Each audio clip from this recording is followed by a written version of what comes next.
திடீர்னு ஒரு நாள் உலகமே உறைஞ்சு போகுது. சுத்தி எந்த அசைவுகளும் இல்ல. என்ன நடக்குதுன்னு மேல நிமிர்ந்து பார்த்தா வழக்கமா பார்க்கிற அந்த நீல நிற வானம் அங்க இல்ல. அது அப்படியே ஒரு துணியை கிழிக்கிற மாதிரி இரண்டா பிளக்குது.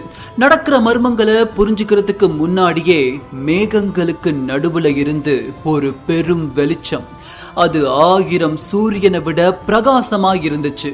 அந்த பிரகாசமான ஒளியில ஒரு அற்புதமான தோற்றம். வெளிச்சம் கொஞ்சம் விலகும் போது அந்த தோற்றத்தின் உண்மை உருவம் தெரிய ஆரம்பிச்சது. அது ஒரு மறுபிறப்பு. சர்வலோகத்தின் அனைத்து வல்லமைகளையும் உள்ளடக்கிய ஒருவரின் 2ஆம் வருகை. உலகமே இந்த ஒரு தருணத்துக்காக தான் இவ்வளவு நாட்கள் காத்திருந்துச்சு. கடந்த காலத்தில் என்றோ ஒரு நாள் கொடுக்கப்பட்ட வாக்கு இன்று உறுதியாக்கப்பட்டது. வெளிச்சத்திலிருந்து கீழே இறங்கி பூமியில் தன் புனித பாதங்களை பதித்தது அந்த உருவம். அது தேவனின் மகனான இயேசு கிறிஸ்துவின் உன்னத ரூபம்.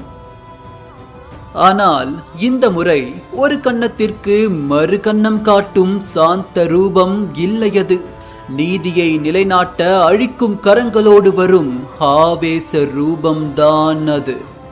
யாரும் எதிர்பார்க்காத இந்த நொடி நம்ம கேலண்டர்ல என்னைக்கு வரும்னு தெரியாத அந்த தேதி, அதுதான் இயேசுவின் 2ஆம் வருகையின் மாபெரும் ரகசியம். சிலுவையில் அறையப்பட்டப்போ எல்லோரும் இயேசு கிறிஸ்து இறக்க போறாருன்னு அழுதுகிட்டு இருக்கும் போது இயேசு ஒரு மர்ம புன்னகையை சிந்திட்டு எதிர்காலத்துடைய சில ரகசியங்களை தன் சீடர்களுக்கு சொன்னாரு. அதன்படி மீண்டும் இயேசு கிறிஸ்து ஒரு நாள் பிறந்து வருவாரு. அப்படி வரும் சமயத்துல இந்த உலகத்துல எண்ணற்ற பயங்கரங்கள் நடக்கும். அப்படிப்பட்ட பயங்கரங்களுக்கான அறிகுறிகள் என்ன? இயேசு மீண்டும் எப்ப திரும்ப வருவாரு? பைபிள் கூறும் அந்த மர்மங்களை தேடி பயணிக்கும் இந்த பதிவு.